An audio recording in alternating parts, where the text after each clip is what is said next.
Hey guys, back at it. Glad to be back with you guys. We're going to jump right into it.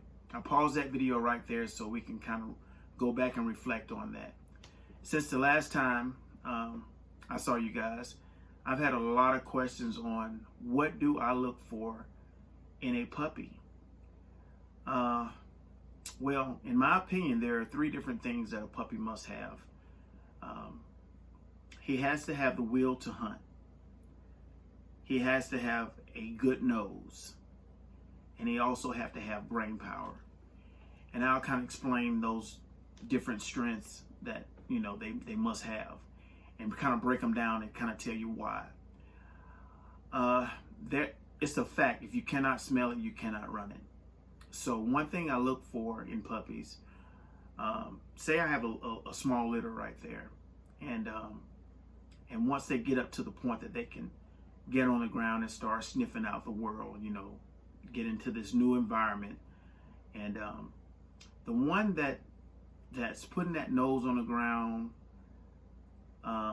typically is the one that gets my interest, because he has a sense of understanding that I have a nose on my body for a reason, and it's to smell. And if they know that at a very, very early age, that's a sign that that dog will progress in becoming a rabbit dog by using its nose. Now that's not a must, because some dogs develop a little bit later. Some of my better dogs have not shown any signs of being great until later. But typically, I look for a puppy that's smelling around and kind of a curious puppy. As far as brain power is concerned, when you're running a rabbit, when a dog is running a rabbit,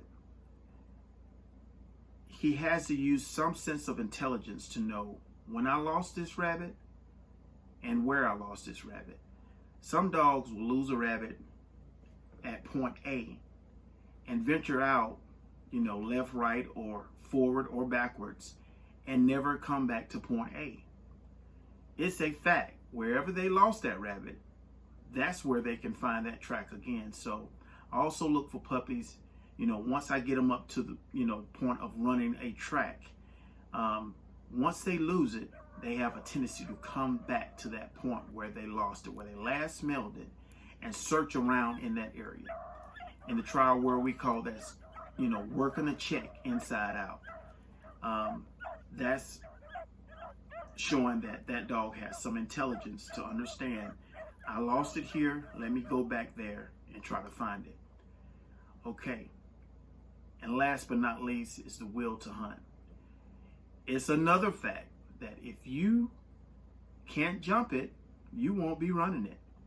That rabbit will sit in that bed all day long if nothing goes in there and try to, get it up out of the bed.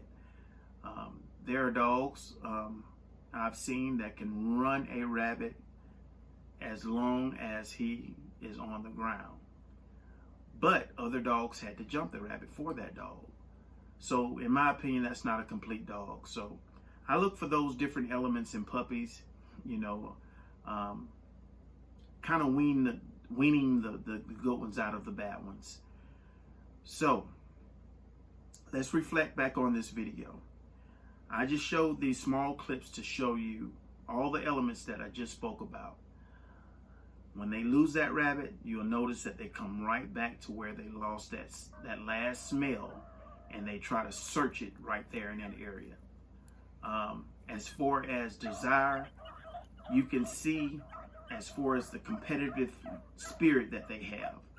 It's not one dog getting in front all the time. They were going back and forth. So that means that the competitive nature is there. A dog is not laying back, letting all the other dogs doing the work, or laying back, always being last in the race. So you can see that as well in this video. So later on, we'll discuss a little bit more on how to train, puppies. I have 3 different methods that I use. I've used in the past. At one time, I only had one puppy, so I had to take that puppy by itself take it out, find a rabbit, and let it track that rabbit.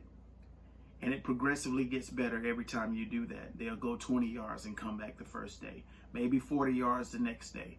But eventually they'll stay on that track. They get more confidence with the world around them, not being so afraid to venture out and continue to track that rabbit further away from you. That is the way that I've done it when I only had one puppy to train. Now, I've also had puppies where I had older dogs that could help me in the process. Once they get up to the point where they're physically capable of staying with the older dogs or the mother or another slower dog, you can put them out there with that dog and pretty much everything else will take its course. I mean, if it has a desire to stay with that dog, it can learn from a dog that has already experienced. That's the other way. The third way that I found, and maybe the quickest way to get one started, is to have access to a training pen, where you have a controlled environment. You have rabbits there all the time. You can have an abundance of them, or you can have, just a few. People do it different ways. I personally, as far as a young puppy is concerned, I like to have an abundance of rabbits. So because of the attention span, you don't want them to search over 5, 6, 7 minutes and not jump something. So to have a lot of rabbits in a little pen, and all that does is get them acclimated to what a rabbit is, the rabbit smell, and it works their curiosity. They're born to do this, so they'll get it, eventually get comfortable doing that, and then you progress from that point of pretty much seeing the rabbit and chasing behind it, and then the next step would be put him in a situation where he cannot see the rabbit and use his nose to trail it. So those 3 different ways have really been productive, as far as my training goes. I've tried other ways as well, and they didn't work so well, so I'm not going to even mention those. But I'm not going to hold you guys too much longer. But if there are any questions on anything that you guys think out there that you may want some information on, just send me a link and I'll try my best to get your answers. I've been doing this a long time. I don't know everything, but I know a whole lot more than the average guy, because it's pretty much a lifelong experience for me. I didn't start this yesterday, so I've learned a lot of tricks of the trade that can save you guys some time. So, but if I don't know the answer, I do know some guys that's out there that have been doing this just as long and longer than I have. And I tend to go and ask questions when I don't have the answer. So until next time, guys, you all be safe. When you get a chance, run them dogs and hang in there. Talk to you later.